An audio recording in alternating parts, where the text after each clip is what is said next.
Pues nada, si os parece, empezamos. No hay que hacer nada para los que están en remoto, ¿no? Pero no hay que enchufar algo, nada. Nada, vale. Bueno, pues nada, buenas tardes a todos, los que estáis aquí y los que estáis en remoto. Bueno, yo si puedo moverme, me bajo la mascarilla para que me veáis. Y no solo conozcáis mi mascarilla. Nada, bueno, pues nada, un placer estar aquí hoy con vosotros, ¿no? La idea, lo que me piden desde la cátedra es que hablemos de un tema hoy que, si queréis, está muy vinculado a todo el tema de la innovación y la transformación que estamos viviendo, pero yo creo que pocas veces se le da la importancia y la relevancia que yo creo que tiene y que además se está convirtiendo en muchos casos en un cuello de botella para lo que es la transformación de las compañías y la revolución digital que estamos viviendo, que es el tema de los recursos humanos, ¿no? En sus dos vertientes, ¿no? En la vertiente del talento, los individuos, como profesionales, como trabajadores, pero también desde el punto de vista de la compañía, de las empresas, en cómo organizar, gestionar y cambiar los modelos de recursos humanos para adaptarlos a esa nueva realidad, ¿no? Bueno, pues sabéis, si no sabéis os digo, pues yo he pasado 30 años en Accenture haciendo los servicios de consultoría, servicios profesionales, los últimos 6 pues he sido presidente en España, Portugal, Israel, y anteriormente pues dirigí todo lo que es la práctica de banca en el mundo. Y en realidad, pues el negocio de la consultoría ya sabéis que no es otra cosa que un negocio de recursos humanos, de personas. El producto que se fabrica es una persona, el producto que se vende es una persona y el producto que se factura es una persona. O sea que el tema de los recursos humanos está en el centro y yo creo que eso permite también a las consultoras ir un poco por delante de las empresas en general. Siempre digo que si en la fábrica de Coca-Cola, o antes, hasta hace bien poco, si en la fábrica de Coca-Cola los empleados están enfadados, pues hombre, la Coca-Cola no sabe muy distinto, ¿no? Ni la lata tiene un aspecto diferente, ni el precio de la Coca-Cola cambia, ¿no? Pero claro, si una empresa de servicios, como es una consultora, o en el mundo de la televisión, o del teatro, o en muchos otros sitios, o en un banco, las personas están enfadadas, pues el producto ya no es el mismo, ni sabe igual, ni vale igual, ni funciona, ¿no? Y eso pone de relieve la importancia de los recursos humanos. Entonces, me gustaría hacer un poco si queréis, de reflexión anterior. Yo no soy muy amigo de las... Me preguntabas antes si os iba a dar las slides. Yo os las doy, no tiene importancia, pero vamos, que no dicen nada, porque yo no soy muy amigo de las presentaciones, de las slides, y mucho menos de la letra, ¿eh? Entonces, bueno, aquí solo me he traído uno. Bueno, he traído 10, pero con dibujitos, ¿no? Pero realmente con contenido solo... muchas gracias. Realmente con contenido solo he traído uno, ¿no? Y ahora os la voy a enseñar. Lo que digo, como preámbulo a todo esto, a mí me gustaría empezar contándoos un poco un tema que yo creo que está muy acelerado con todo este mundo COVID que hemos vivido, ¿no? Y yo antes decía que todo ese tema de la revolución digital, de la transformación digital que estamos viviendo, en realidad es como el retrovisor de los coches, ¿no? No sé si habéis fijado, sobre todo los coches americanos, esto que dice, cuidado, los objetos reflejados en este retrovisor pueden estar más cerca de lo que usted se piensa. Pues la revolución digital, y sobre todo a raíz del COVID, ha puesto de relieve que los objetos estaban muchísimo más cerca del retrovisor de lo que nos imaginábamos. Y lo han visto los ciudadanos, lo han visto las empresas y lo han visto los gobiernos, ¿no? Y si os fijáis, pues yo siempre digo que seguro que aquí nadie puede estar en contra de lo que voy a decir. Hemos vivido unos momentos terribles en casa de pandemia. A nadie nos ha fallado el Internet. O bueno, no sé, alguno puede haber fallado, pero estoy seguro que ninguno se ha quedado sin ver la película en Netflix que quería, porque el ancho de banda no le daba. Digo en España. En Europa también, pero sobre todo en España. España, no sé si lo sabéis, pero España tiene más fibra óptica que la mayoría de los países de Europa juntos, no por separado. Por lo tanto, yo digo, coño, si resulta que no hay problemas técnicos y de infraestructuras en la sociedad, ¿qué es lo que ha limitado o qué es lo que limitaba todo lo que estamos viendo ahora? ¿Qué es lo que limitaba el teletrabajo? ¿Qué es lo que limitaba? Pues muchas cosas, de cómo se relacionan las personas con sus empresas, con el mundo del consumo y demás. Pues es una barrera cultural, es una barrera simplemente social, de organización de las compañías y cultural de las personas, ¿no? Me gusta tener a mis subordinados alrededor, esta cultura que hay en muchas empresas de cuanta más gente tengo a mi alrededor, más poder tengo. Es decir, todo eso serán mitos que se han creado durante décadas y que han volado en cuestión de 3 meses. Y han puesto de manifiesto, pues eso, que la limitación en realidad no la ponía la infraestructura, no la ponía la tecnología, sino que la poníamos las personas, ¿no? Y sobre todo la otra cosa que yo quería apuntar un poco como preámbulo es, bueno, lo que estamos viviendo en estos últimos años es una revolución que tiene una profundidad muy grande. Es decir, no es como otras olas tecnológicas que incorporan un nivel adicional de tecnología.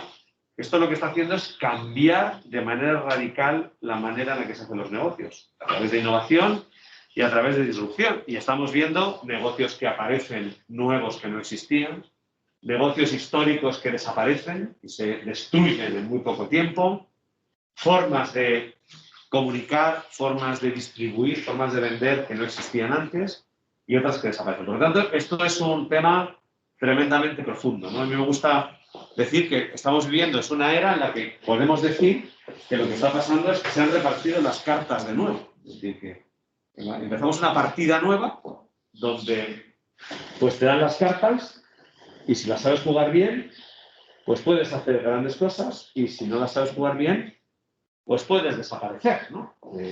Bueno, pues hay muchos casos, tenéis a Netflix, que bueno, ya repartió las cartas, y ahí tenéis a Netflix, que forma parte de nuestro día a día, como si no hubiera un mañana, y sin embargo, pues nadie os acordáis de Blockbuster, ¿no? Bueno, a lo mejor os acordáis que... Bueno, pues jugaron muy mal las cartas, ¿no? Pudo comprar Netflix con Blockbuster en 2000, claro, del 2000. Exacto. Y entonces pues, jugaron mal las cartas, ¿no? O bueno, pues tenéis casos como todo lo que tiene que ver con Amazon, ¿no? Y cómo lo están pasando los grandes retailers mundiales. Curiosamente, España es un sitio donde todavía es un paraíso del retail. Es decir, que ningún retailer americano gana dinero ya, ni Macy's, ni, bueno, por supuesto, Sears y todo eso, nada. Y bueno, aquí en España conseguimos que el Corte Inglés sobreviva. De aquella manera, pero sobrevive. Bueno, entonces, mi única slide es esta. Que lo que intenta recoger, y luego tengo algunas para soportar esto, pero bueno, lo que intenta recoger es esta slide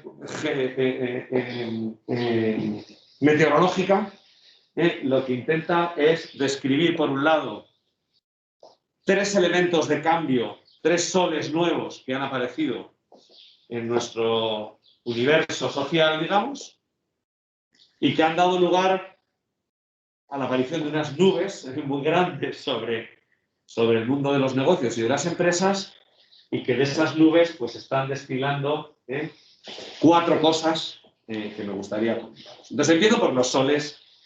¿Qué es lo que ha cambiado? ¿Qué es realmente lo que ha cambiado y que influye mucho sobre la gestión de recursos humanos en las empresas? Lo primero, si queréis, es lo que llamo yo la sociedad y el consumidor, ¿no? Sí. No es la clase de hoy, pero a lo mejor me habéis oído hablar en alguna ocasión de que ha llegado una nueva economía que es, bueno, lo que se ha dado a llamar la economía de la experiencia, ¿no? Y esto, la economía de la experiencia, ha cambiado radicalmente la forma en la que los consumidores nos relacionamos con las empresas. Es decir, nosotros antes, y siempre lo cuento, hasta el siglo XIX, la relación del consumidor con los productos estaba basada en la disponibilidad de los productos. Es decir, tú ibas al mercado y comprabas lo que había, si te lo podías pagar, te lo pagabas, y si no te lo podías pagar, te morías de hambre. Pero lo que había era lo que iba.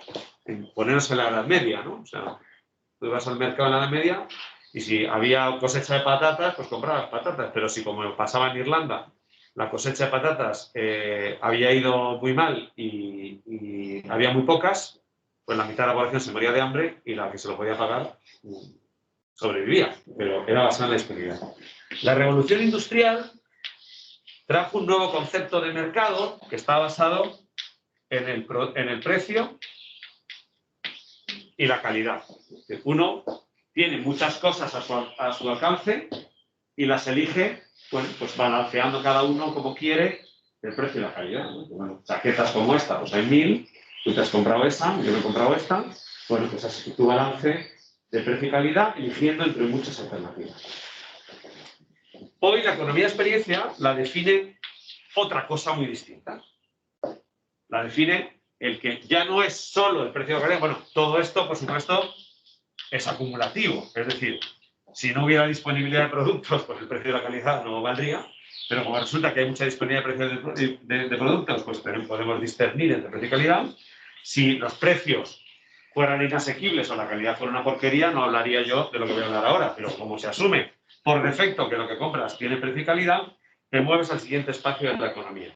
Que el siguiente economía es la experiencia que te produce el consumo de un bien o un servicio, ¿no? Es decir, ¿por qué compráis en Amazon? Pues no porque el precio y la calidad sean distintos del Corte Inglés, porque, no sé, si te compras esta mascarilla, pues no va a ser de mejor calidad en el Corte Inglés que en Amazon o en Amazon que en el Corte Inglés, y el precio probablemente sea el mismo. De hecho, hay estudios que verifican que en las ciudades de más de medio millón de habitantes, siempre en un radio de 5 kilómetros a la redonda, eres capaz de encontrar el mismo producto que venden en Amazon al mismo precio o menor, ¿no?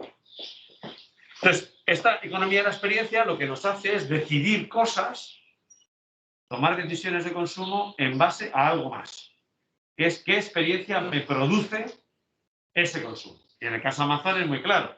O sea, he comprado la mascarilla en pijama desde mi casa a las 11 de la noche, me lo han traído a la puerta, lo puedo devolver. Eso no cambia ni la calidad, ni el precio, ni la utilidad de la mascarilla.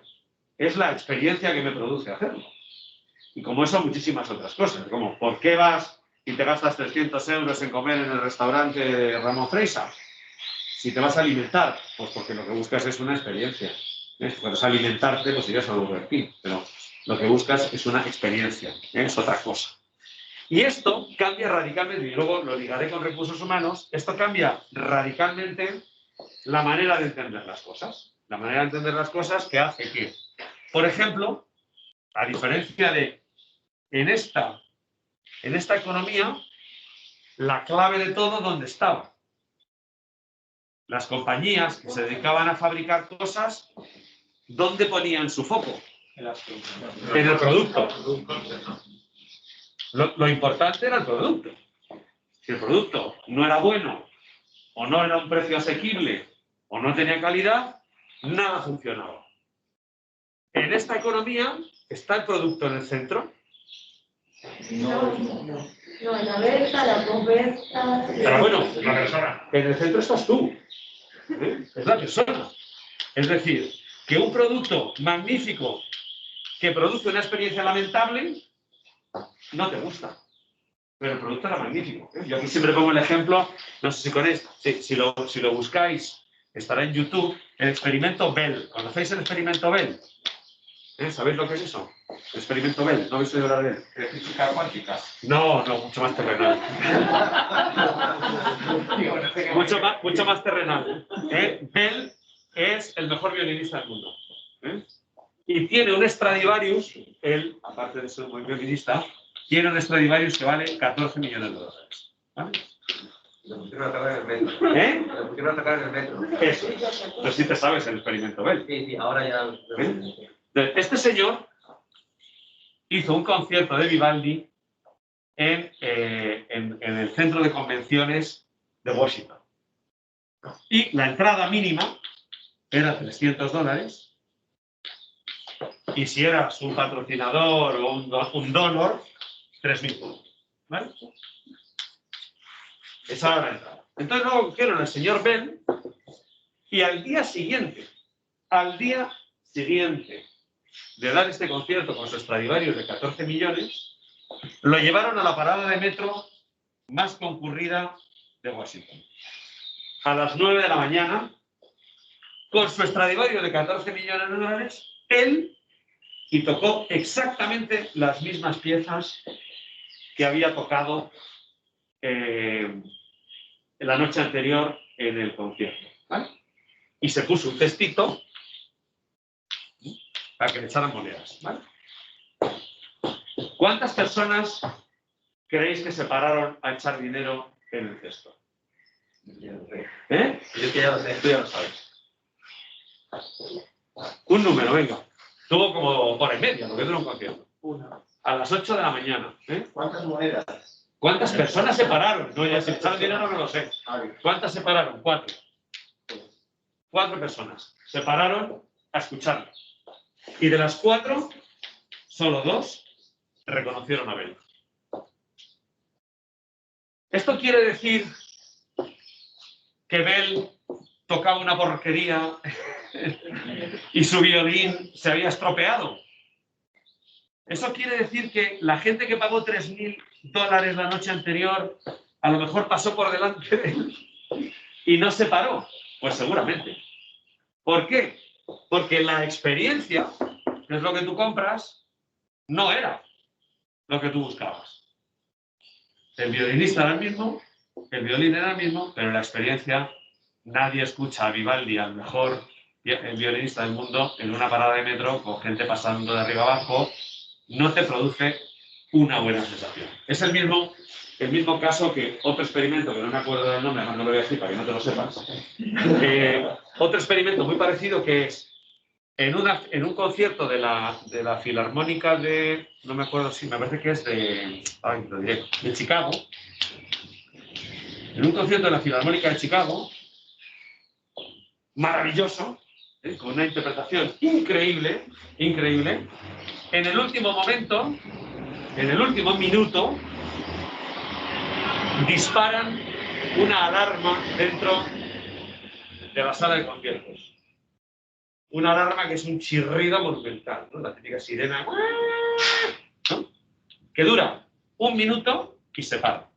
Después de haber estado 45 minutos, la orquesta tocando, en el último minuto se dispara la alarma. Todos los diarios de Chicago del día siguiente publicaron horroroso concierto de la Filarmónica de Chicago en el pabellón que fuera, ¿no? Horroroso concierto. Y si tú le preguntas a cualquiera de los que fue al concierto, pues te contestaría un horror. ¿Qué quieres que te diga? Sonó una alarma. Y oye, sí, pero estuviste 45 minutos oyendo a la mejor orquesta del mundo con un programa increíble. Y tú lo único que dices es horroroso. Y eso es otro tema de la economía de la experiencia, que es que tú no aprecias el producto ni el servicio, lo que aprecias es el recuerdo de lo que has hecho. Y es un tema muy importante, muy importante. Lo que aprecias es el recuerdo de lo que has hecho y no lo que has hecho. Y lo tercero que tiene que ver con la economía de la experiencia es el tema de la personalización. Si tú quieres tener una gran experiencia, pues lo que necesitas es un nivel de personalización muy alto. Y lo que quieres es algo tuyo, no consumir un producto suyo, quieres lo tuyo. Esto empezó hace mucho tiempo en los viajes, ¿no? Y que tú ibas a Viajes Barceló y te sumabas a la excursión, pero cuando te querías sentir tú, ibas a Nuba y pedías que te hiciera un viaje con tu mujer y tus niños a un sitio y estaba personalizado. Eso ahora está en todos los sitios. Las zapatillas, no sé si alguno las llevaréis, ¿eh? Tú te puedes hacer unas zapatillas Nike exactamente las que tú quieres. Muchos habréis ido al supermercado a comprar la lata de Coca-Cola que pone el nombre de tu padre, de tu hijo, de tu abuela, para entregárselo. Bueno, la Coca-Cola es la misma, la lata es la misma, todo es igual, pero tú quieres la que pone Jaime, ¿no? Entonces, la hiperpersonalización es una clave muy importante en el mundo de la economía en la que vivimos ahora. Y lo dejo ahí parado para luego ligarlo con el mundo de los recursos humanos. El otro tema es la demografía. La demografía y el cambio generacional. Y aquí creo que me he traído una slide, pero vamos, es una chorrada, para que lo veáis. Simplemente para que sepáis que España, aquí está todo lo tapa, no se ve, pero bueno, esto es la pirámide poblacional de España proyectada, ¿no? Entonces, este trozo de aquí, que son los mayores de 65 años, en España, por ponerlo así, en el año 2050 representarán el 36% de la población, y creciendo. ¿Vale? Eso quiere decir que todos los que os cuentan el cuento chino de los millennials, y perdonadme porque aquí algunos seréis millennials y tal, ese cuento chino de que el mundo va a estar en manos de vosotros es mentira. El mundo va a estar en manos de los viejos, de los mayores de 65, que además van a vivir 100 años o más. Pues bueno, van a vivir los pobres hasta los 80, pero no, van a vivir o vamos a vivir 100 años o más. Es más, hay un libro súper interesante que se titula... bueno, no me acuerdo, cuando me acuerde te lo diré, que en sus 2 primeras páginas tiene una tablita súper interesante, que os recomiendo, luego si me acuerdo, si no te lo diré a ti para que... Tiene una tablita súper interesante que te dice los países y la fecha de nacimiento, ¿vale? Y en función del país y la fecha de nacimiento, miras cuál es la esperanza de vida que te toca. Pues simplemente deciros que los que nacieron en el 2018 en España tienen una esperanza de vida de 108 años. Los que nacieron en 2018 en España. Si no hay más pandemias, claro. Pero, os parece que 108. Entonces eso quiere decir que hay que empezar a entender la sociedad de otra manera. Y hay muchas cosas que cuestionarse desde el punto de vista de recursos humanos. El libro. No, Thoughtfulness es otro. Es otro que está muy bien y que no sé dónde lo has sacado, pero yo siempre lo recomiendo, que se lea. Pero eso va para otra cosa, explica otra cosa. Pero bueno, lo que os quiero decir es que aquí es muy importante darle una vuelta a la manera de entender el trabajo. Primero, porque obviamente, aunque los políticos no nos lo digan, si los niños que han nacido en el 2018 van a vivir 108 años, no se van a jubilar a los 65. Porque se jubilarían justo en la mitad de su vida. No tiene sentido. Pero es que tampoco les van a pagar una pensión durante 60 años. ¿No? Porque si no tendríamos unos pobres que solo pagarían pensiones para los que vienen. Con lo cual, ese es un cambio radical. Entonces, ¿cuál es mi posición en esto? Mi posición en esto es que nos tenemos que acostumbrar a vivir en una empresa multigeneracional. Bien, por primera vez van a empezar a pasar cosas que no ocurrían nunca antes. Y es que puede trabajar en la misma compañía hasta 4 generaciones simultáneamente. Y de nuevo vuelvo, que me gusta ser agresivo en esto, me vuelvo a decir, no penséis que los millennials van a arrasar. Algunos lo harán, por supuesto que algunos arrasarán. Pero algunos, muchos, tendrán un jefe de 75 años. Y tendrán que saber trabajar con un tío de 75 años. Lo mismo que habrá tíos de 68 que tendrán que admitir que su jefe tiene 25. Entonces no se trata de cómo las empresas, que era lo que hacían hasta ahora, venían por capas, empujando y expulsando y metiendo nuevo, ¿no? Como si fuera una cinta transportadora. Eso no puede seguir funcionando así. Vamos a ir a una sociedad, y sobre todo a un mundo empresarial, en el que forzosamente, van a convivir hasta 4 generaciones juntas. Imaginaros lo que eso implica desde todos los puntos de vista. Desde el punto de vista de formación. Vosotros tenéis muchísima más formación en muchas cosas que yo, que hace 30 años que salí de la universidad. Por lo tanto, estaros preparados para un choque generacional ahí. Que vosotros veréis las cosas de una manera, yo las veré de otra completamente distinta. Hay choques en la forma de hacer las cosas. Vosotros estáis educados en una forma mucho más de trabajo colectivo. Nosotros estamos acostumbrados a trabajar de una forma mucho más piramidal. Nosotros trabajamos mucho más por objetivos personales y vosotros trabajáis mucho más con objetivos aspiracionales. Luego hablaré de todo eso. Pero eso no quiere decir que de repente es que, como piensa mucha gente, que en las empresas va a haber un cambio radical. No, perdona, es que yo voy a seguir ahí. Que no me voy a ir. Entonces, o te acostumbras a trabajar conmigo o vivirás frustrado toda tu vida. Y no digo que yo sea el jefe. Tú puedes ser el jefe. Pero es que si yo soy tu subordinado, te va a dar lo igual, te va a dar lo mismo. O te acostumbras a trabajar conmigo o vas a tener un problema.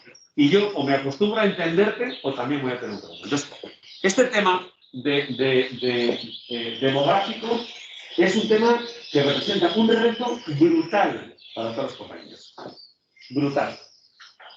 Primero porque si seguimos con la teoría de la cinta transportadora, estamos expulsando al mercado una cantidad de talento increíble porque lo que le ha pasado a la cinta transportadora, permitidme que use este ejemplo, es que ha acelerado la velocidad mucho en los últimos años. Antes iba a ir al tran-tran y ahora no, ahora tiene una velocidad que te coge y te saca en muy poquito tiempo. Claro, eso no es sostenible. No es sostenible. Entonces, ese es uno de los retos más importantes que hay en las compañías y tiene que convivir claramente con este tema, ¿no? de las migraciones. Relacionado con lo anterior, bueno, luego el tercer punto que tiene que ver, o que os quería contar, tiene que ver con la tecnología.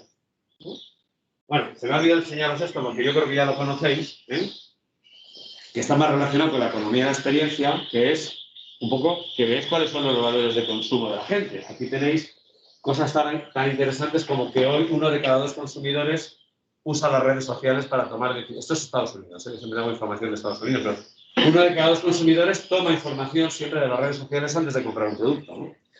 Fijaros cómo cambia la manera de entender todo esto. Esto es... Lo pone aquí. O 13. Pues no sé. No se veo como una patita así al final. No lo sé. No, yo creo que es 2000... Yo creo que juraría que es 2013. Pero... Sí, eso parece. O sea, que ya tiene un tiempo, pero... Es que yo creo que 2015. es posible que haya habido un cambio de tendencia, sin poder decirlo con cierta seguridad. Por ejemplo, en 2012 la gente quería el precio más barato y se llevaron el batacazo cuando empezaban a comprar en tiendas sale y veían que no llegaba el producto, etc. Bueno, ahora el tema de las reseñas, con tantas reseñas... Bueno, yo creo que de esto solo ha acelerado. Otra cosa es que hayan muerto muchas aplicaciones y muchas cosas, pero esto solo ha hecho que acelerar. Es decir, que en realidad lo que te está diciendo es que los consumidores se informan en las redes sociales de las cosas, eso solo ha crecido. Es decir, que gente que, mira, hoy he comido con una persona, un tío bien informado. No os puedo decir quién es, pero famoso y muy bien informado. Dice, no, yo hace mucho que no leo un periódico. Yo solo leo Twitter. Bueno, igual. Y por ahí me informo de todo. Gran error el tuyo, porque Twitter tiene más filtros que... Pero bueno, el caso es que, lo que digo es, mirad, dice, 2 de cada 3 consumidores consideran extremadamente importante ser capaces de comprar lo que quieren y a quien lo quieren, o sea, a quien ellos quieren.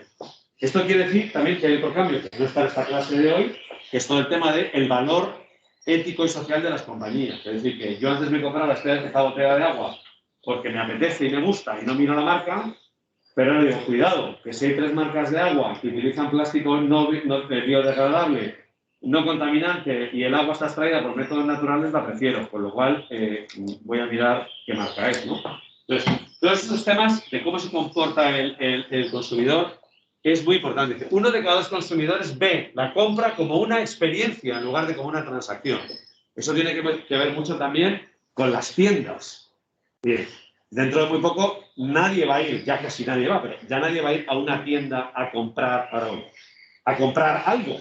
O sea, tú vas a ir a una tienda a vivir una experiencia que puede ser inmersiva, porque te enseñan con pantallas, o a tomarte un café con una amiga y de paso te compras un jersey. Pero si es a comprarte un jersey no tienes que ir a una tienda, porque te lo compras en Amazon. Entonces eso cambia esto y cómo los recursos humanos tienen que cambiar. Porque ya no necesitas un vendedor de un producto, necesitas un tío que te genere una experiencia, que te dé una satisfacción. Lo mismo en un call center. Es decir, que es lo que lo veis ahí, que es el otro impacto que hay. Todo el tema de la tecnología aplicada a los recursos humanos, pues imaginaos lo que cambia. Es decir, que yo siempre digo, he publicado artículos sobre eso, el call center, tal como lo tenemos concebido hoy, solo puede desaparecer. Porque el call center tiene fundamentalmente 3 características que le hacen totalmente prescindible, ¿no? Es un conjunto de gente con una rotación altísima, pagada, por supuesto, y una rotación altísima, con un conocimiento del producto muy pequeño, o sea, y tercero, sin unas habilidades especiales más que seguir un guión. Entonces, eso lo puede hacer un robot. Y de hecho, la parte transaccional la empiezan a hacer las webs y la parte no transaccional, pues lo hace un robot que te dice, si quiero, ¿habéis llamado a Vodafone alguno porque se ha estropeado la línea? ¿Y habéis hablado con Toby? ¿Quién tiene Vodafone aquí? No, pero el 1004. Bueno, pues Vodafone, el 1004 es otra historia. Pero bueno, ahí te aparece un muñequito que se llama Toby, oye, que te lo arregla todo, ¿eh? Que tú dices, ¿eh? Sí, o sea, oye, mira, no me funciona el router. Y te dice, espera un momentito, simula como que te pega y es un ruidito, como está tecleando, y después de un rato dice, apaga y vuelve a encender tu router que ya te funcionará. Y no interviene en ninguna cosa. Entonces, claro, en España hay, si no recuerdo mal, 70 y tantas mil personas dedicadas al call center. Claro, estas personas o se reciclan o el robot va a hacer lo que hacen ellas. Entonces, ¿qué puede hacer una persona? ¿Cuál es la técnica que nunca un robot puede sustituir? Pues la empatía. Te he escuchado, te he entendido, eso no es así exactamente. ¿Alguien ha enseñado empatía a gente de los procesos? Pues no. Le ha enseñado a la pregunta A contestas B, a la pregunta B contestas 1, y tal, con lo cual ellos lo hacen, pero eso lo hace un robot ya. También en Accenture hicimos una encuesta aquí en España y le preguntábamos a la gente, era para una teleco española, entonces hacemos una encuesta y le preguntamos a la gente si se había dado cuenta o no de que hablaba con un robot. Ahora el tema de voz o el lenguaje natural está muy desarrollado, entonces le preguntamos a la gente si se habían dado cuenta. Bueno, pues un 48% de la gente decía no haberse dado cuenta de que hablaba con un robot. Y un 62% sí. Lo más interesante es que del 62% que sí se había dado cuenta de que hablaba con un robot, más de la mitad contestaba que lo prefería. Que prefería hablar con un robot. Entonces, bueno, este es un cambio, como digo, muy importante para todo el mundo de los recursos. Entonces, bueno, volviendo, ya se ha hablado de la tecnología como el gran impacto. Entonces, si vuelvo aquí, digo, todo eso tiene un gran impacto sobre esta nube que se ha creado. Que, por un lado, ¿qué tipo de talento necesito?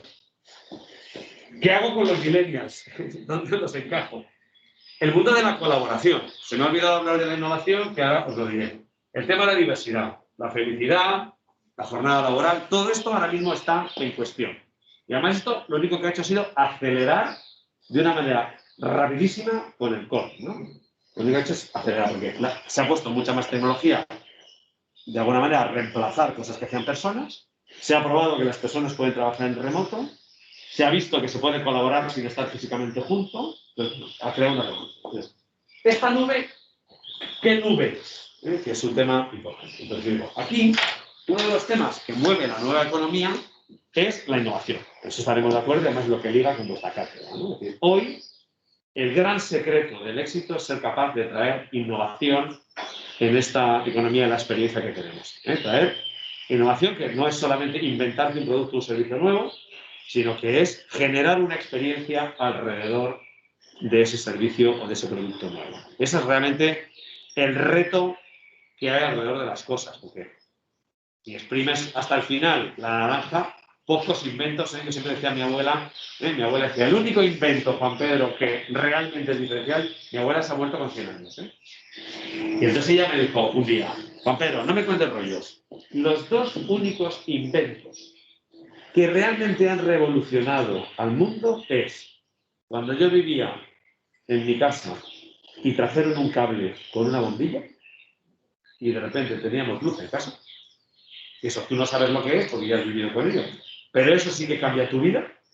Y segundo, cuando de repente dabas un botón y se oía la radio. Dice, esos son los dos inventos que realmente han cambiado mi vida. Y yo siempre decía, todo lo demás es lo mismo. Porque, ¿qué es una tele? Pues es lo mismo de la radio, pero con imágenes. Lo demás, con electricidad, pues hacemos de todo. Pero decía, ella, la pobre siempre decía, el único invento que me voy a morir sin ver es el teletransporte. Eso sí que sería algo realmente radical. Y es verdad que la pobre se ha muerto y no la ha visto, ¿no? Pero os quiero decir que hay muchos inventos incrementales en lo que estamos viendo. Hoy donde está la disrupción realmente es de generar una experiencia que combina, que es lo que llaman ahora la combinatoria, ¿no? Yo combino cosas que ya existen.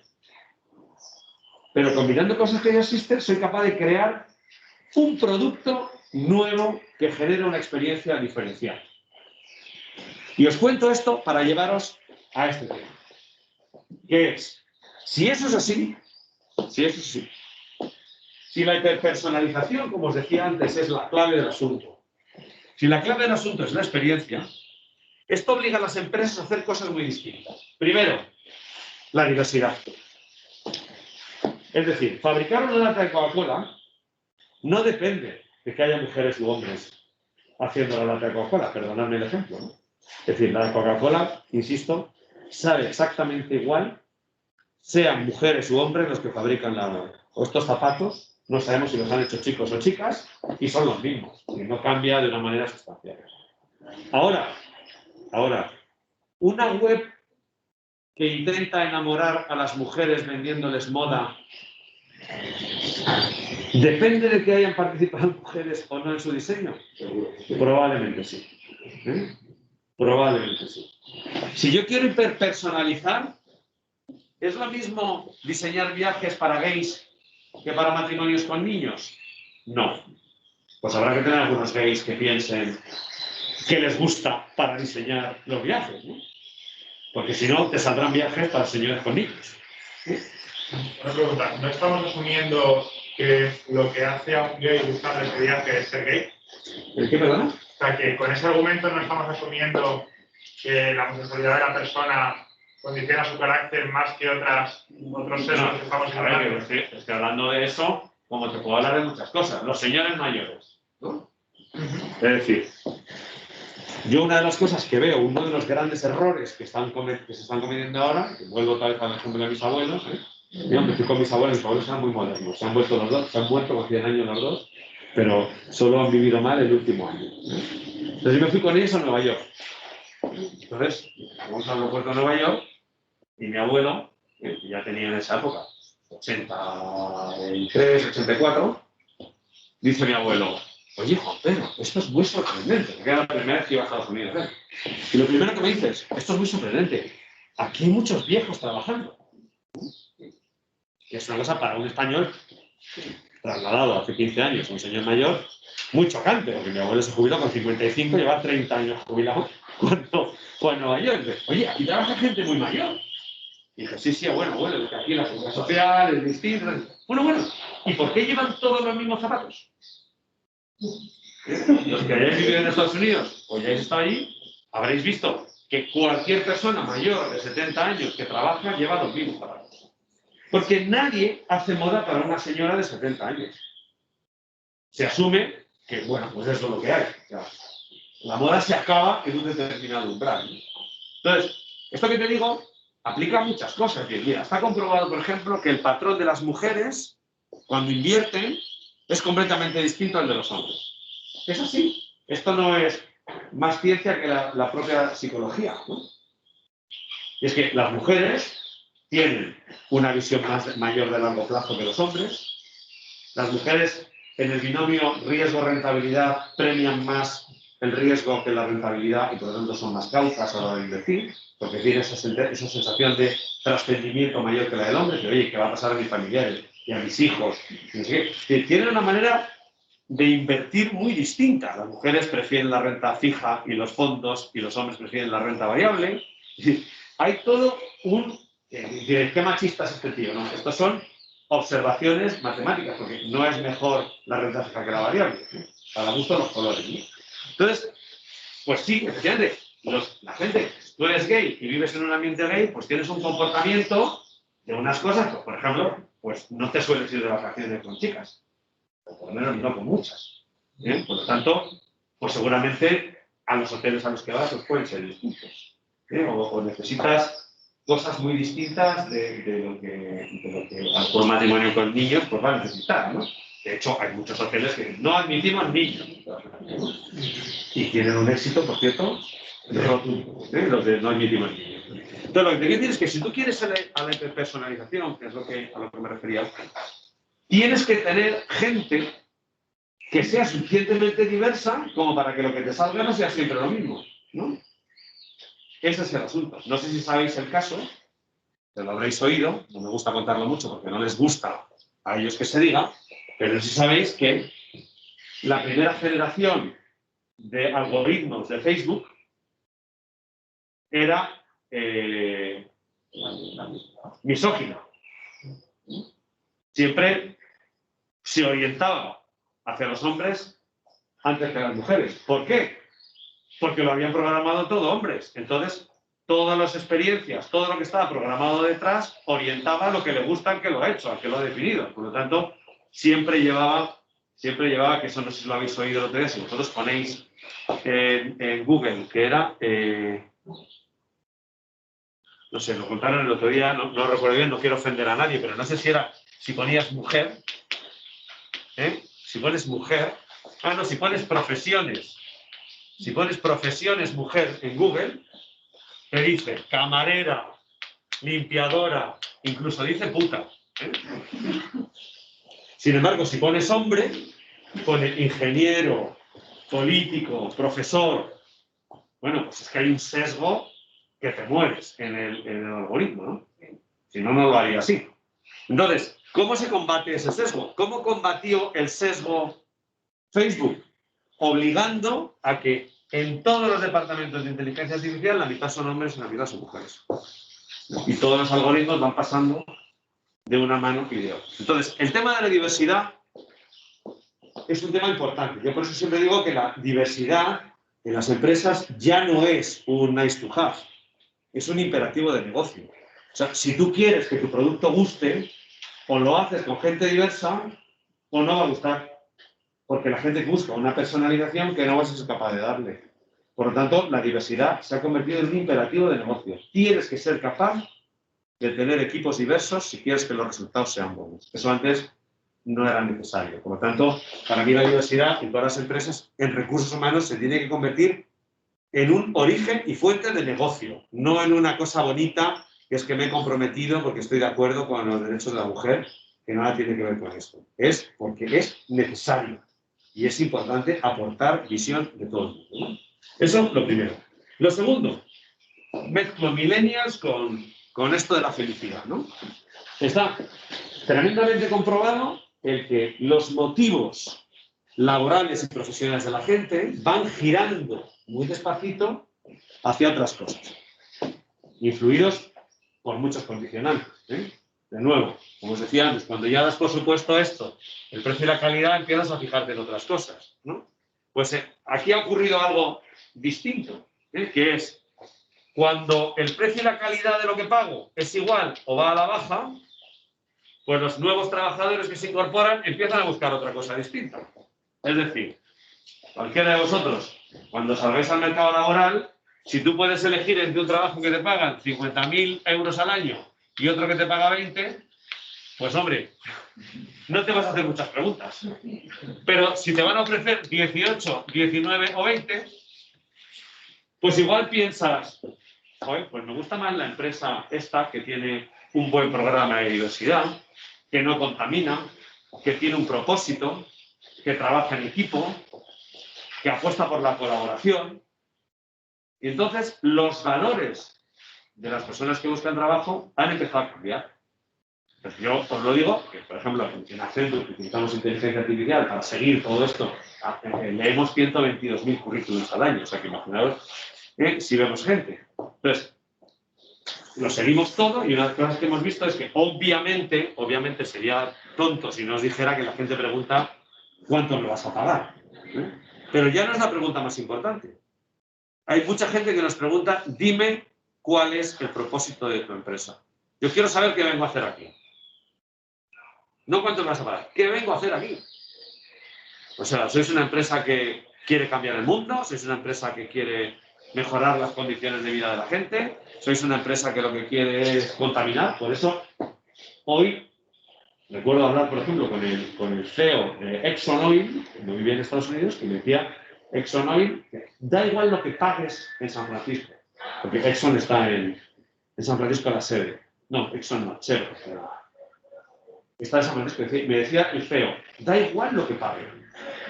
Porque la gente, pudiendo ir a Google, a Apple o a Facebook, que están a 50 kilómetros a la redonda, nadie, por mucho que pague, acepta venir a una empresa que contamina, que produce petróleo, que está metida en la geopolítica de todos los conflictos bélicos del mundo. Pues los jóvenes que quieren buscar trabajo, no, yo ahí no.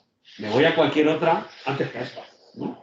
Y eso que ahí estamos hablando de unos salarios muy distintos a los, ¿no? Entonces, este tema de la búsqueda, de alguna manera, de la felicidad de las nuevas generaciones y de la satisfacción, es un tema tremendamente importante que las empresas no habían visto hasta hace bien poco. Las empresas veían todo unidireccional. Es, ¿qué te ofrezco en términos de progresión profesional y dinero?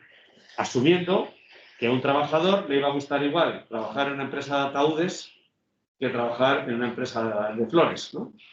Bueno, pues eso ya no es así. Ha cambiado, a pesar de que hay un momento crítico ahora de falta de empleo y tal, es verdad, mira, el otro día hablaba con Otusa, con el director general de Otusa en España, que es una cadena hotelera, que quieren contratar a gente experta en marketing y tal. Pues no encontramos gente que quiera trabajar con nosotros. Porque lo que dicen es, en un sector totalmente arruinado, que necesita una transformación brutal, no me interesa, prefiero hacer marketing en otro sitio, ¿no? Bueno, pues todo esto hace que la mezcla de qué quiere la empresa con qué quiere el profesional o el trabajador haya cambiado radicalmente y empiezan a pesar mucho más parecido, ¿no? Entonces, eso da lugar a estas tres cosas que os quería contar, ¿no? A cuatro cambios importantes que se están produciendo dentro de las empresas. La primera es esto que os decía, la compañía diversa, ¿no? Todas las empresas ahora, desde el punto de vista de recursos humanos, tienen una aspiración de ser capaces de formar una compañía diversa, donde no se hace ni porque la ley lo diga, ni por quedar bien. Se hace, como digo, porque es un imperativo del negocio. Y ahí está el mix generacional, que es un poco lo que os decía. Todos cuentan. Hay que empezar a ver cómo hacer convivir esas cuatro generaciones que van a vivir dentro de las empresas, y ¿sabes?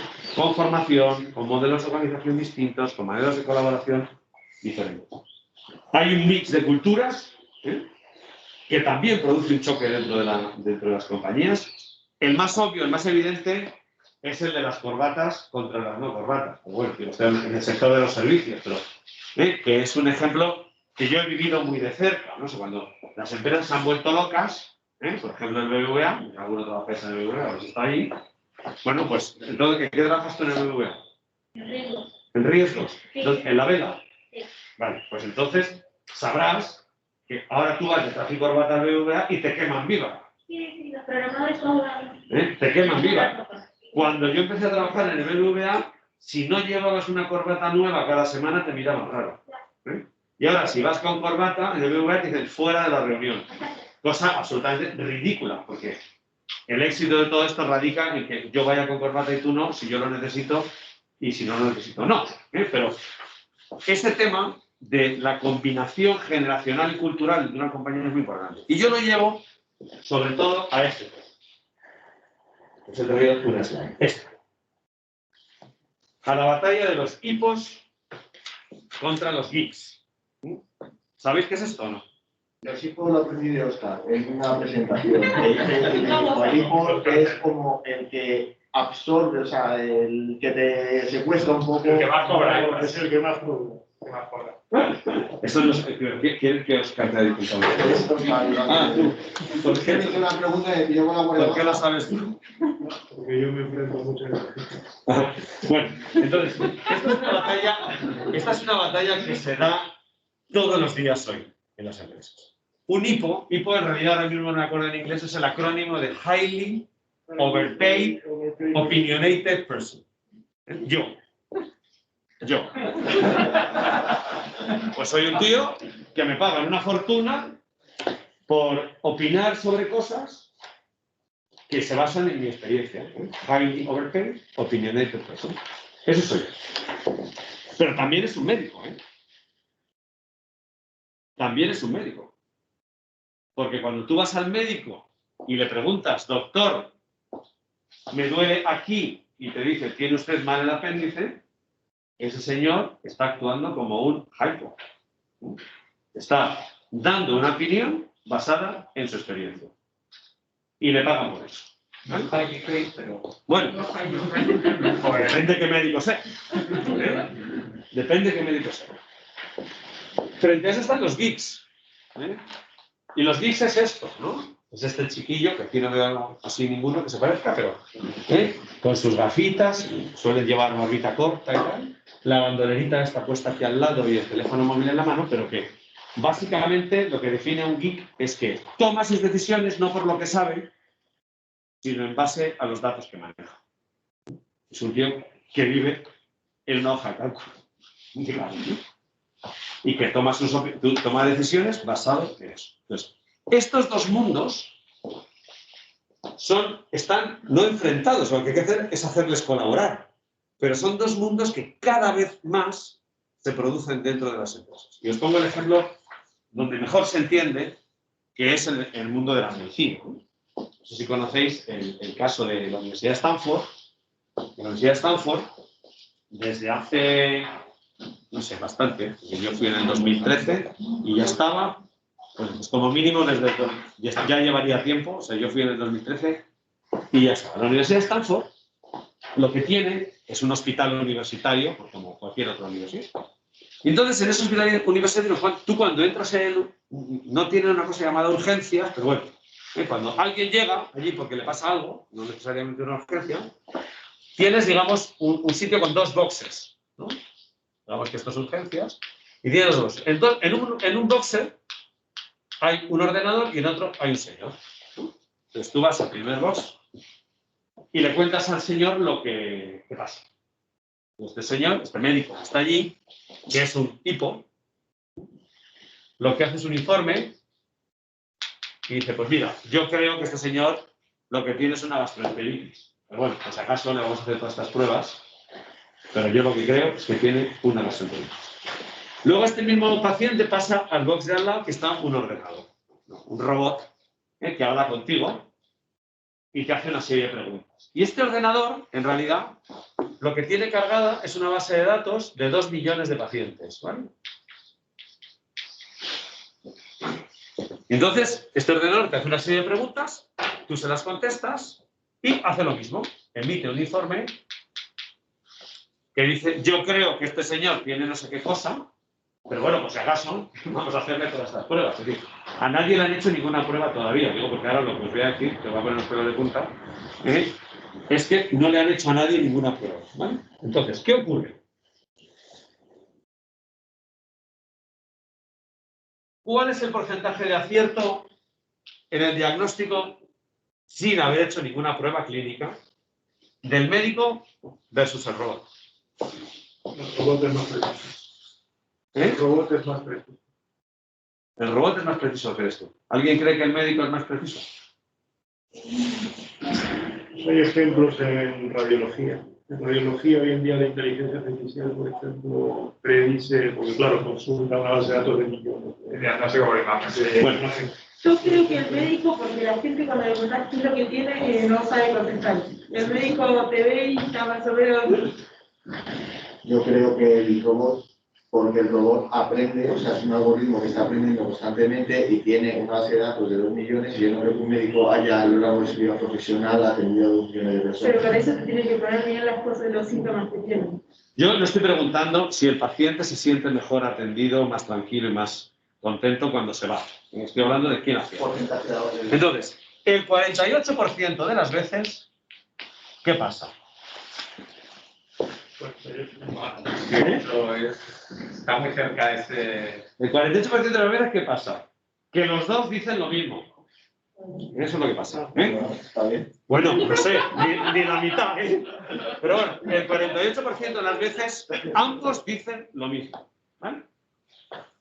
Lo gracioso es que del 52% que falta, es decir, cuando no dicen lo mismo, el 67% de este 52 acierta el robot. ¿Sí? El 22, me parece, por ciento, acierta el médico. Es decir, que el médico en realidad acierta 48 más 20, 68. ¿Eh? O sea, 48 más 20, no, 70. ¿Eh? 70% de las veces. ¿Eh? Y luego hay un trocito que no acierta ninguno. ¿Eh? Que es lo dramático. ¿Eh? Porque en este trocito donde no acierta ninguno, pues te puedes morir. Lo que pasa es que esto es sin haber hecho ninguna prueba médica y por lo tanto, si después haces una prueba médica ya la cosa queda resuelta, ¿no? Pero bueno, hay un trocito en el que todavía no queda nadie. Pero aquí la cuestión, que es a la que se enfrentan las empresas, es la siguiente. Tú llegas con tu hijo de 3 años, al que le duele tremendamente la cabeza, ¿vale? Y te dan a elegir entre ir aquí o aquí. ¿Dónde vas? Al médico. Al médico, todos, ¿no? Ya os he dicho que mientras que el médico acierta solamente un 70%, el otro es un 80 y tantos. Pero tú quieres el médico. Eso es lo primero. Aun sabiendo que acierta más el otro. Pero esto se complica más todavía. Y es, ¿y si caes aquí?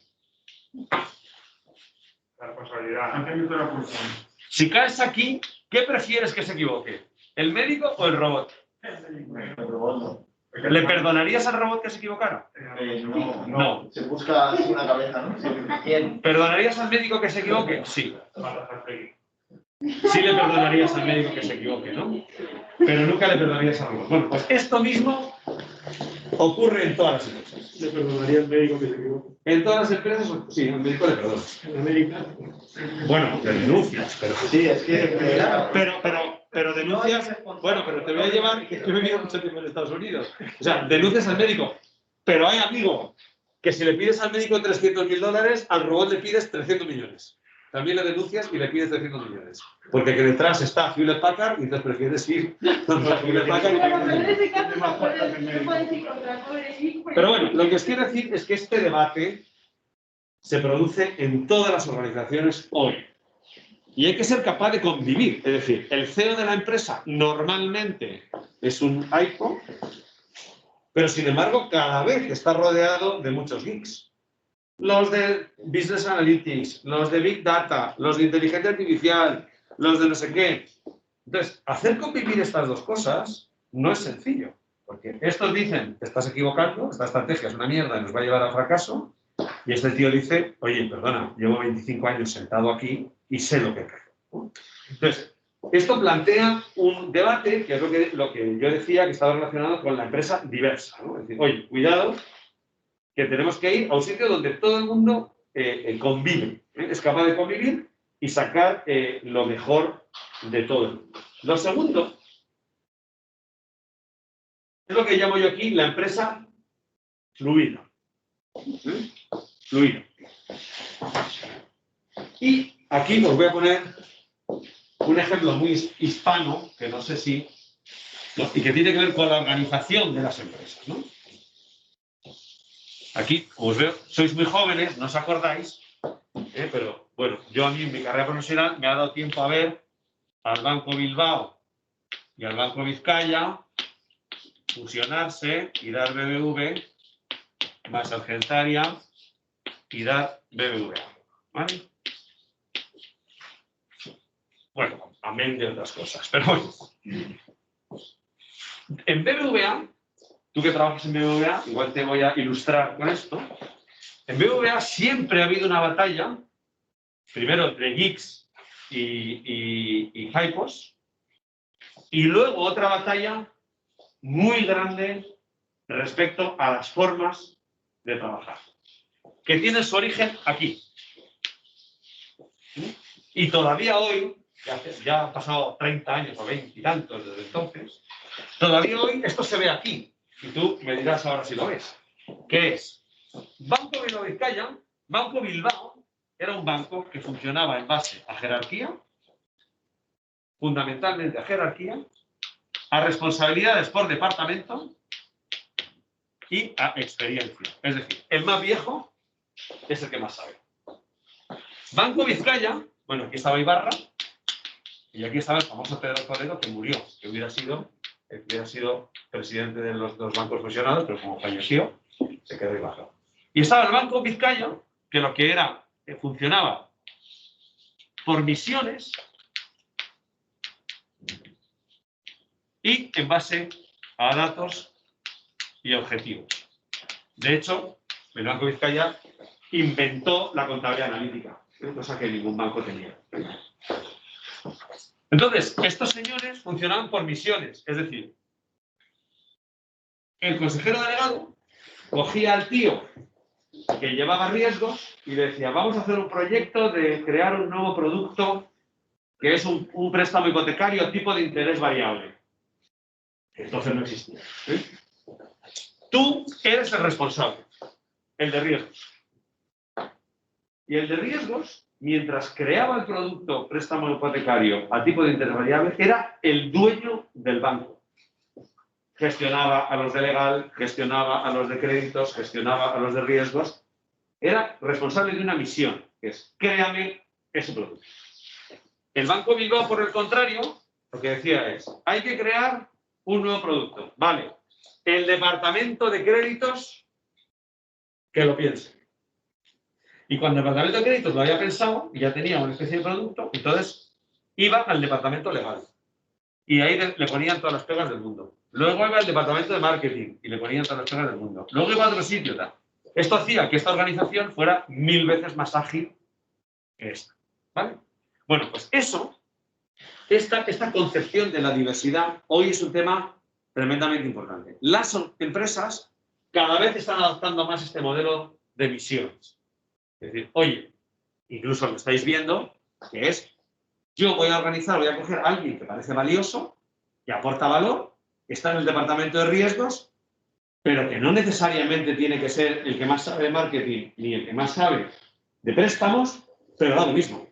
Le encargo esa misión e incluso a veces lo segrego, creo una startup o creo un departamento nuevo, lo muevo afuera y le pongo una organización. Esto es lo que es, digamos, la organización líquida, lo que llamo yo la organización líquida, que es, y eso se ve mucho en las startups y se ve mucho en las tecnológicas, en los Amazon, en los Facebook. Oye, creamos un equipo para crear algo que funciona durante un tiempo, cuando ya está hecho y funciona, lo deshacemos, movemos a la gente a otro sitio y lo ponemos con otra misión y sacamos otro producto y otra cosa y luego si no funciona nos vamos a otro sitio. Eso en las organizaciones, entre comillas, no líquidas no pasa. Porque si eso no funciona, tienes que echar a la gente a la calle. O sea, no me vale, cierro y me voy. Entonces, cada vez las organizaciones más exitosas tienen una organización líquida, que está organizada en base al talento, no en base a departamentos. Estos son los tíos que saben, los que tienen energía y los que mueven, y yo les voy colocando y les voy empujando en misión para producir cosas que le interesan a la compañía. Y si parece que crear un departamento, lo creo. Y si parece que destruir un departamento, lo destruyo. Mientras que si nos vamos a la organización tradicional, a la de los bancos, pues el departamento es el departamento y si tengo que destruirte, te destruyo, y si tengo que crearte, te creo. Bueno, o a la universidad, que es exactamente igual. Este es el departamento X, y si te parece bien, bien, y si te parece mal, mal. Pero nadie viene a esta señora y dice, bueno, tú eres una magnífica profesora de tal, ahora te vamos a sacar y te vas a ir al departamento de al lado porque nos vienes muy bien, porque eres la que sabe y vas a organizar esta cosa nueva. Esto no existe en la universidad, ¿sí o no? Entonces, esta es un poco la transformación que estamos viendo en las empresas, que cuanto más antigüedad y más historia tiene la empresa, más jorobado es el hacerlo, ¿vale? Y lo último, si no me alargo mucho, es lo que llamo yo también el empresario, el empleado fluido. El empleado fluido. El empleado fluido para mí es un empleado, una persona, un profesional que realmente ha apostado, ¿sabes qué? Dentro de las personas, digamos, hay dos ejes muy importantes que están muy desbalanceados. Uno es el contenido, lo que llamaba Aristóteles el ethos, y otro es el pathos. No sé si es al revés o así, no estoy seguro.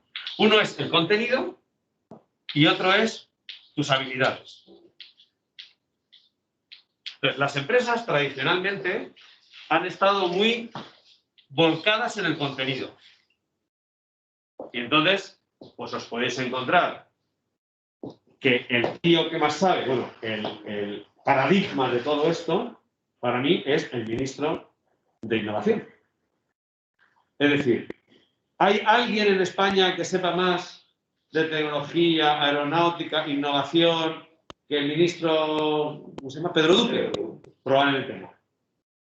¿Hay alguien que se explique tan mal, que tenga una manera de comunicar tan lamentable, que no sepa ni lo que dice y que sea imposible sacar nada en claro cuando habla con él? Pues probablemente tampoco no.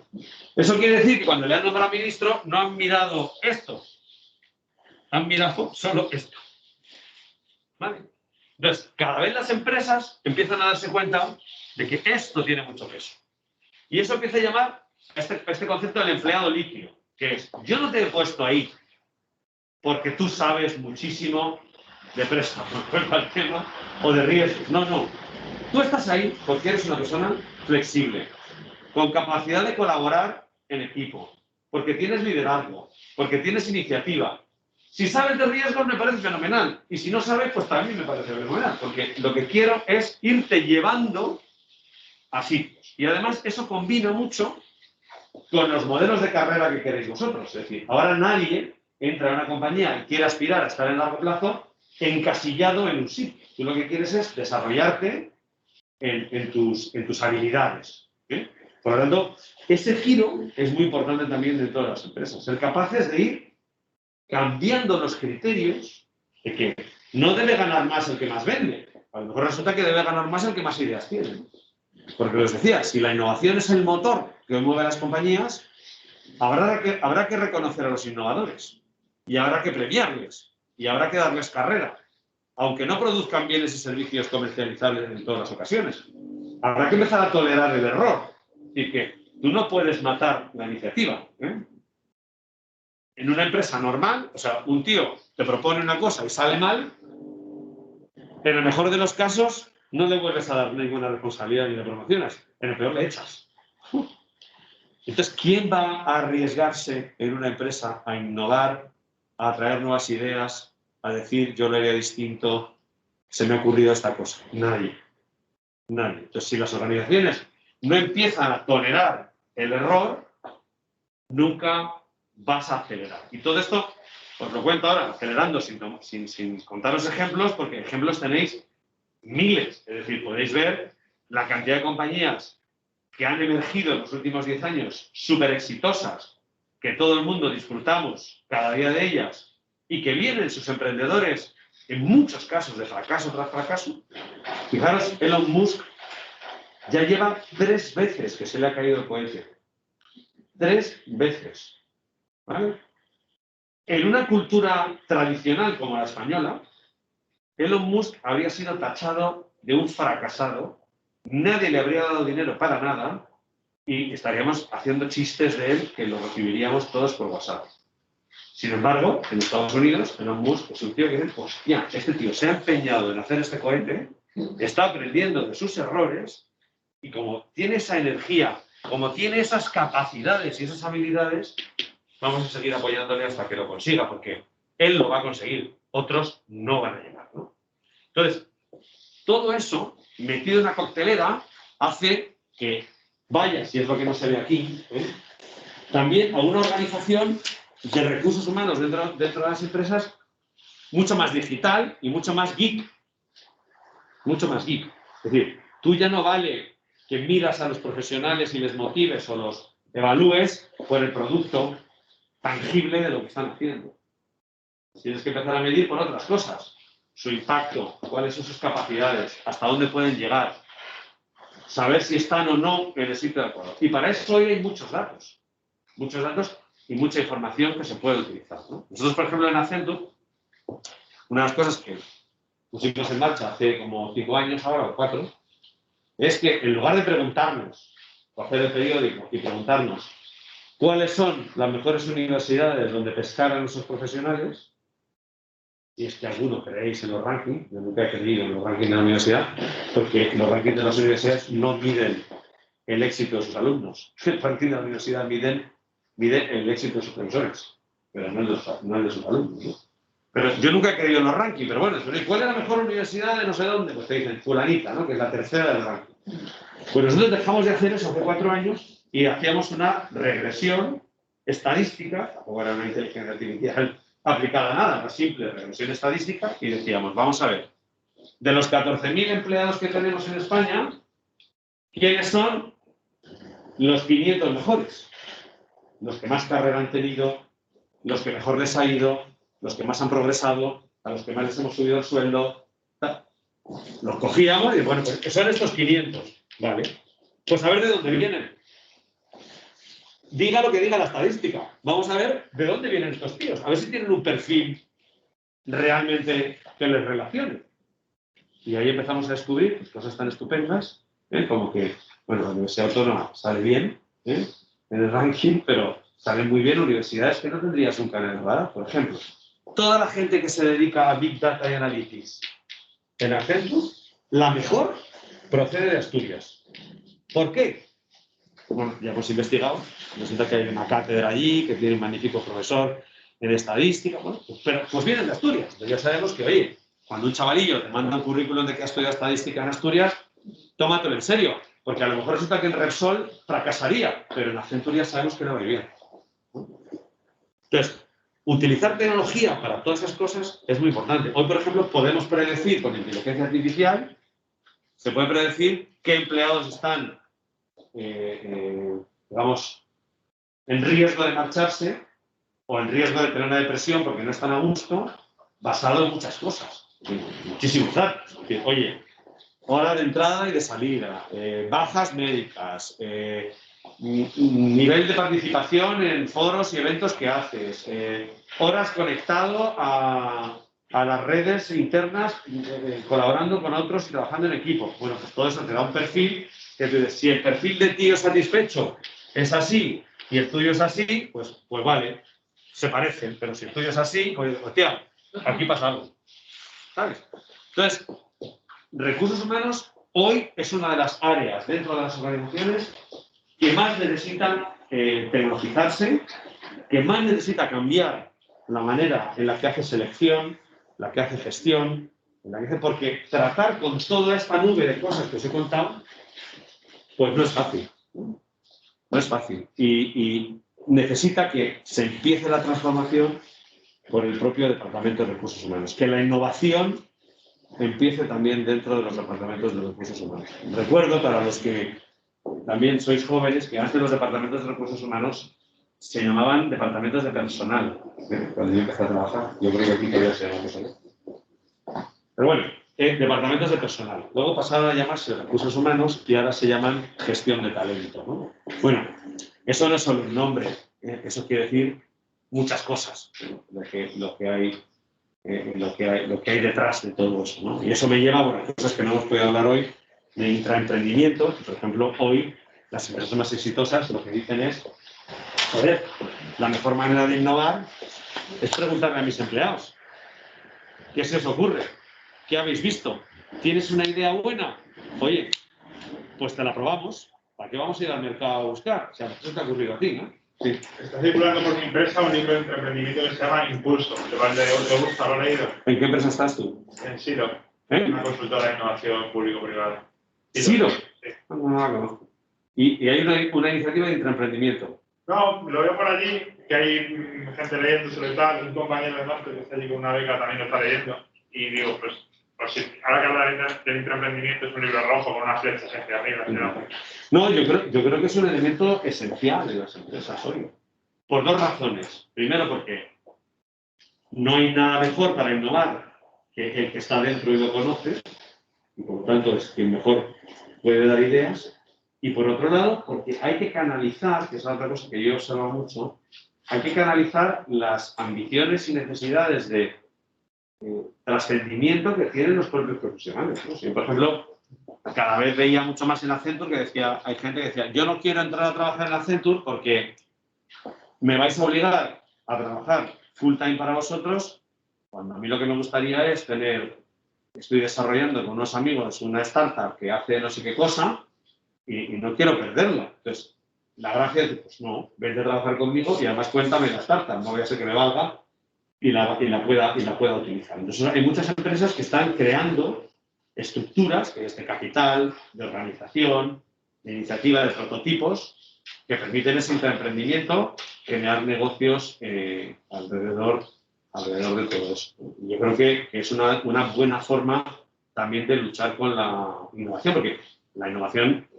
eso de que se produce siempre en un garaje, es una gilipollez. O sea, es decir, que la innovación se te puede ocurrir a ti perfectamente mientras estás trabajando allí, dándote cuenta que una cosa no funciona en tu empresa y después, ostras, se me acaba de ocurrir una idea estupenda, ¿no? Bueno, ¿por qué no la vamos a utilizar? ¿No? Entonces, eso tiene mucho que ver, pero para eso tiene que haber unos departamentos de recursos humanos que sean capaces de canalizar eso. Y que en lugar de venir y decirte, ¿tú qué coño hacías? En lugar de pasar facturas a limpio, inventándote esto, y ahora te voy a quitar el bono porque has pasado 20 facturas menos al mes que tu compañero al lado, y que sea capaz de decirte, oye, fenomenal, nos ha encantado tu idea, sigue pasando facturas, pero la vamos a probar y tú la vas a elegir. Entonces, eso es un cambio radical donde son los departamentos de recursos humanos los que dictan el ritmo de transformación y avance de las empresas. Esa es, para mí, el gran cuello de botella que hoy tienen las empresas, que es lo que decía, es la persona. Si la empresa no es capaz de liberar ese cuello de botella que genere motivación, reconocimiento y recompensa en todos estos modelos, pues no habrá mujeres que quieran trabajar, no habrá trabajadores que quieran innovar y proporcionar ideas de emprendimiento, la gente no querrá colaborar. Es decir, tienes que crear una cultura distinta. Por eso, muchas empresas ahora cambian el nombre del Departamento de Recursos Humanos a talento o talento y cultura, ¿no? Porque al final tienes que empezar a transmitir esos mensajes. Oiga, ¿usted cree que puede añadir más cosas que las que está haciendo en su mesa? Sí, pues hágalo. No pasa nada. Mientras que venimos de una cultura en la que eso es mucho más difícil, ¿no? Es decir, yo también he trabajado en Francia. ¿Alguna vez trabajado en Francia? Hombre, lo has hecho todo, ¿eh, macho? Es una experiencia ya. Pues en Francia, tú sabes, si has trabajado con franceses, tú sabes que si tú en Francia tienes una idea y esa idea no es de tu jefe, estás muerto. Es mejor callártela. El jefe te dice que no, aquello muere y 3 meses más tarde te enteras que lo ha sacado. Si fuera idea, ¿no? Claro, entonces, ¿quién en Francia tiene las narices de levantar la mano y decir yo lo haría diferente? Nadie. Absolutamente nadie. Entonces, mientras alguien no cambie la cultura de que el jefe de una empresa francesa no tiene que ser el que lo sabe todo, el que lo decide todo, y ninguno de sus empleados por debajo le puede decir nada que le rete, que eso forma parte de la cultura de un jefe francés, pues la empresa no se mueve. Por eso hay muy pocas empresas francesas, como veis, que hayan dado la campanada en el mundo, ¿no? se mueven por ese criterio, ¿no? ¿Qué ibas a decir? No, eso, que no se le ocurriría. No.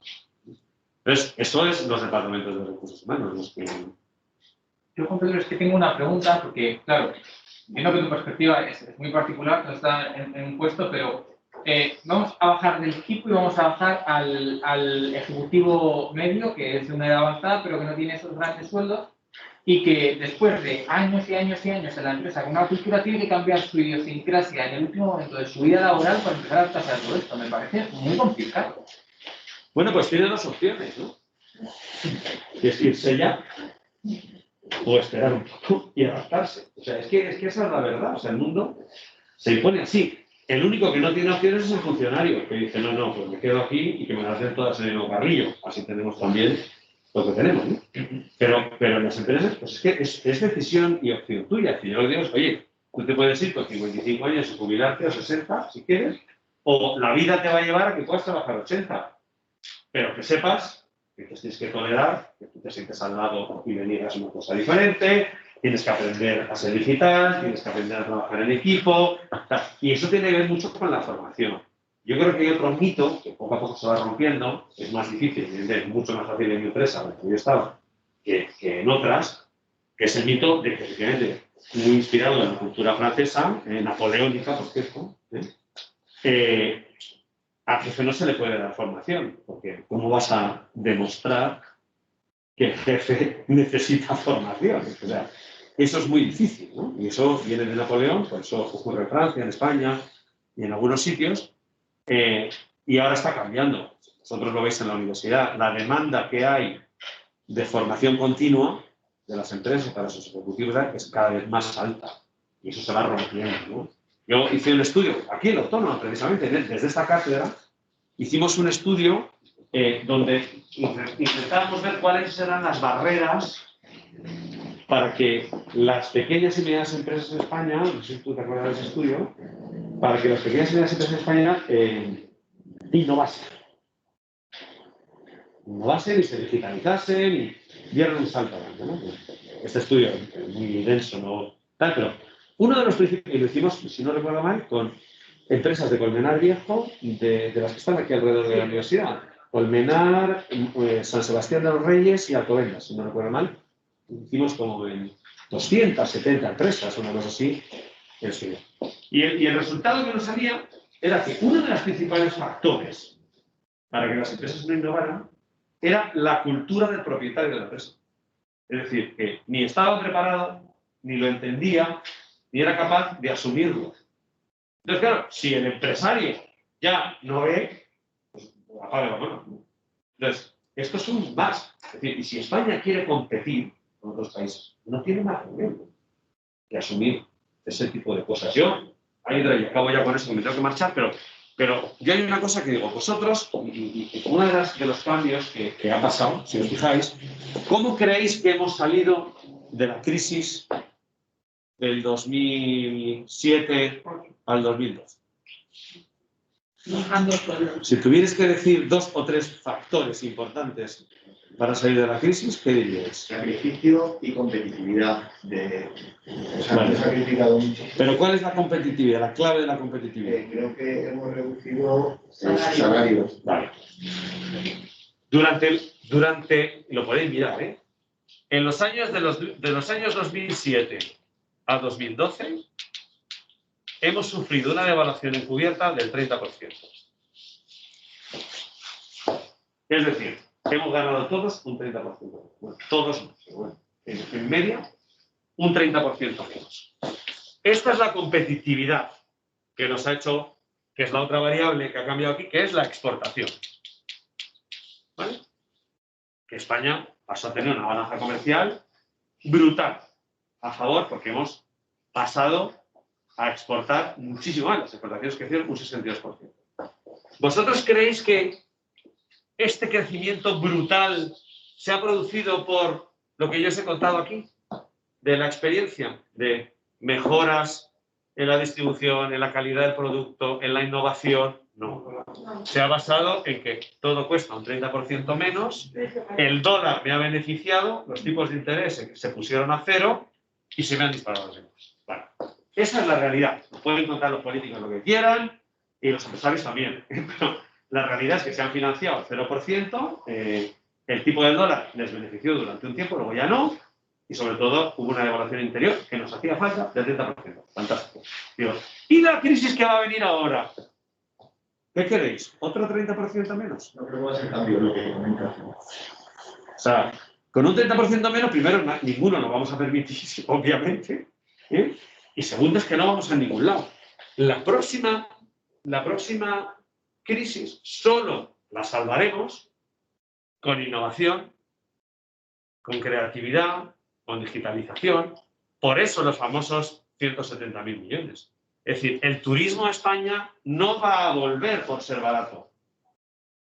Volverá porque es innovador, porque genera experiencias, porque hace cosas, no solo porque es barato, no, porque entonces acabaremos ganando 900 euros al mes, todos. Entonces, o le metes esos componentes, volviendo a tu tema, es que esto es una cosa que todos los empresarios tienen que saber. Si nadie se lo explica, si nadie le explica que no pueden volver a empezar a exportar como exportaban antes, bajando otra vez un 30% los costes, porque ya no hay para eso, que solo lo pueden hacer, desgraciadamente, invirtiendo en tecnología, robotizando, generando innovación. Si no lo haces así, no lo vas a conseguir, pues no pasa nada. Porque eso tiene que ver, de nuevo, por eso digo los recursos humanos como un cuello de botella. Si tú no tienes gente preparada para eso, ¿no? Mira, el otro día me decía, y con todos mis respetos para los funcionarios, por supuesto, como siempre, pero el otro día me decía, con muy buen criterio, la presidenta de la Comunidad de Madrid, decía, mira, las comunidades autónomas tenemos un problema muy importante, que consiste, lo dice ella, a mí me nombran presidenta de la Comunidad de Madrid y yo soy política. Y como política no necesariamente tengo que saber de todo, más bien no necesariamente tengo que saber de nada. Y yo tengo obligación de nombrar a gente de mi partido de consejeros, que no necesariamente tienen que saber de todo. Es verdad que algunos sí, pero otros no. El consejero que teníamos de universidad es un tío excelente y fantástico, pero bueno, otro, pues está en el Partido Popular, te ha tocado, y ya está. Entonces, eso es una realidad. Pero luego, cuando me vuelvo y miro a los funcionarios, que son los que saben, y los que nos tienen que ayudar a los políticos, me encuentro con que la gente de la primera capa de funcionarios con los que yo hablo, todos los niveles 30, 31, tal, los niveles tope, llevan 30 años en la administración pública. Por lo tanto, no han visto nada de lo que pasa fuera de la administración pública.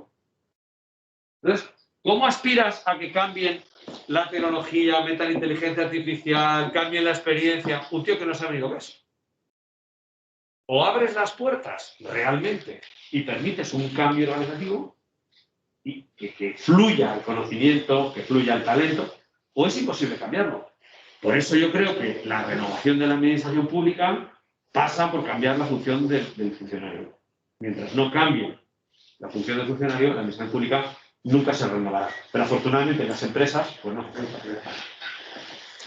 Una reflexión, una pregunta muy rápida. Sí que me voy. ¿La reflexión de Ayuso es algo que va a suceder o que es un lamento que comparte contigo?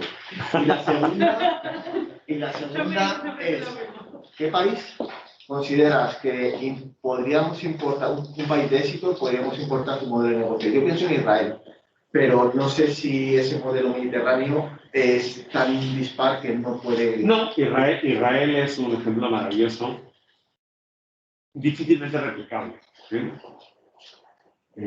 Bueno, yo creo que hay ejemplos, o sea, a mí Estados Unidos me parece un magnífico referente. O sea, podemos hablar de Trump y de todo el horror de Trump, pero bueno, en el mercado americano el dinamismo que tiene para todas estas cosas es inigualable. Si veis los unicornios del mundo, pues el 70% están, el 60% están en Estados Unidos, el 30% en China y el 10% en el resto del mundo. Así de claro, algo querrá decir esto.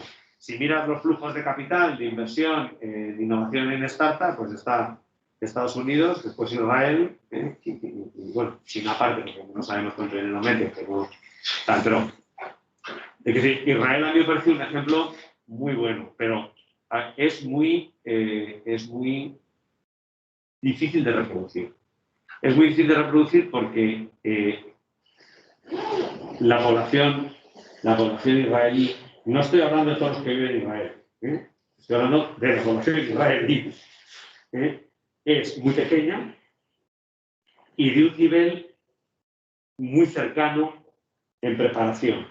Es decir, el que más sabe y el que menos están mucho más cerca en lo que ocurre en España, ¿no? Y encima son mucho menos. Y luego tienen otro elemento muy difícil de replicar, que es que Israel son unos poquitos que viven allí, pero que tienen a los tíos de Zumosol sentados en las mesas de decisión del mundo entero. Es decir, que en el consejo de cualquier empresa importante norteamericana hay 3 judíos. Y los mayores fondos de capital del mundo están gestionados por judíos. O sea, hay un cierto apoyo a que esto sea una realidad. Entonces, eso influye. Ahora, yo he trabajado en Israel, porque he sido presidente del Centro de Israel, y la visión que tiene un israelí medio como vosotros sobre el emprendimiento, sobre nadie me va a dar nada y me lo tengo que conseguir yo todo, sobre me uno a 7 y me invento mi negocio 1000 veces antes que trabajar para nadie.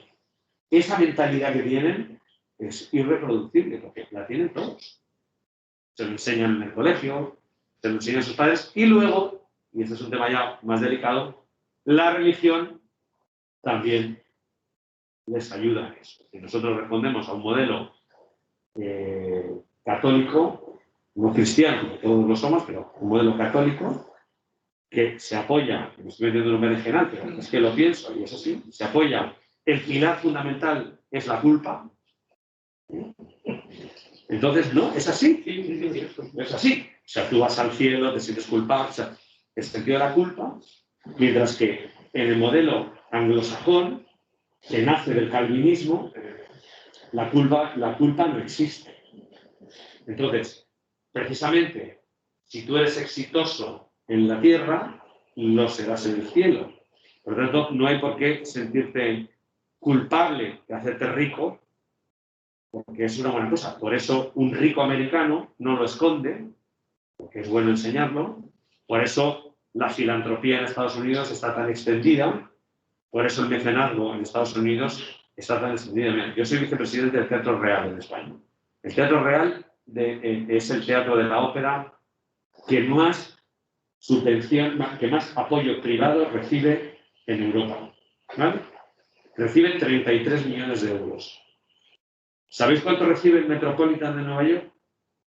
3.000. ¿Eh? 3.000. Y es gente, pues la señora de L'Oreal, el otro. Entonces, todo eso influye. Todo eso influye. Entonces, es muy difícil transportar un ejemplo de un país a otro. Es verdad que hay cosas en Israel, y siempre hay 3 cosas de la innovación en Israel que son reproducibles en España. Y que son muy fáciles de hacer. Primero, el Estado israelí no da dinero en subvenciones. No lo da. Lo que hace es que te contrata. ¿Tú has tenido una idea magnífica? Fenomenal. Aquí tienes un contrato con el Estado, pruebas tu producto, lo desarrollas, que esa es la mejor subvención que te puedo dar. Pero ocurre, yo no te doy el dinero a ver qué pasa. No, te contrato. Y tienes un contrato que además luego te dejo presumir y decir, oye, mi principal cliente es el Estado israelí. Joder, si me compra el Estado israelí, ¿cómo no me vas a comprar tú? ¿No? Aquí te dan 100.000 eurillos, que tú te lo gastas en lo que te da la gana, y te dicen, no, pero trabajar para la administración pública ni de coño, un concurso, no sé qué. Esa es la primera cosa. La segunda cosa que pasa en el Estado israelí es que todas las innovaciones que promueve, llega un momento en el que dice, un momento, fuera de aquí, yo ya te he hecho grande, ahora te largas y eres capaz de venderlo en el mundo, te buscas un inversor, haces lo que quieras. Aquí, por ejemplo, en el mundo más delicado, el que más gasta en innovación en Israel es el Ministerio de Defensa y la inteligencia. Bueno, aquí cualquiera, no sé si alguna vez trabajado para el Ministerio de Defensa o para la inteligencia española, cualquier contrato que tú firmas con el Ministerio de Defensa o con la inteligencia española te prohíbe desde el origen que tú cuentes a nadie que estás trabajando con defensa o con inteligencia, y mucho menos que uses nada de lo que has hecho allí para nada. Mientras que el gobierno israelí lo que te dice, espera un momento, yo te lo contrato, a cambio de eso te obligo a que lo vendas. A que vayas por ahí y digas, oye, he inventado esta cosa genial y la están usando en el gobierno israelí. Joder, usarlo los demás, ¿no? Y el tercer elemento, que es muy importante y que diferencia a Israel, es que Israel, en el gobierno, en el Consejo de Ministros, tiene un señor que se llama Chief Innovation Officer. Y ese señor está sentado en un presupuesto de 2.000 millones de dólares todos los años. Que cada año vacía el bote y luego lo vuelve a llenar. Y decide dónde va invirtiendo para conseguir que pequeñas empresas que tienen buenas ideas crezcan.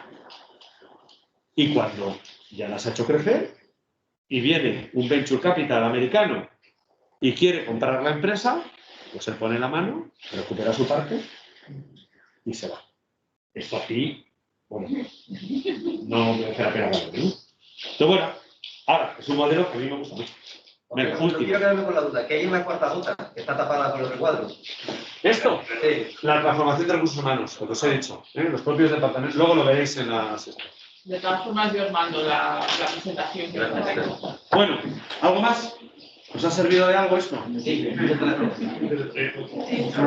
Bueno, Ya la segunda que tenemos contigo. ¿Sí? Y de verdad, para darte un beso en la frente.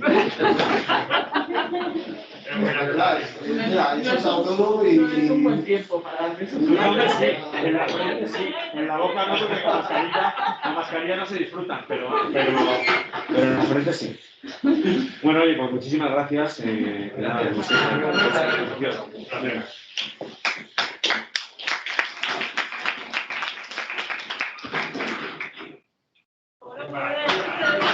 No existiera el macho Pedro. Soy Alejandro, yo no sé si te acuerdas, pero en la primera sala que hice la pregunta de consultoría. Tienen consultoría. Bueno, te hago yo de coach profesional y todo. Bueno, yo lo que quería decir es que yo soy presidente del grupo de estudiantes de la Real Sociedad Española de Física. Sé que los críticos para mí son muy brillantes. Sí.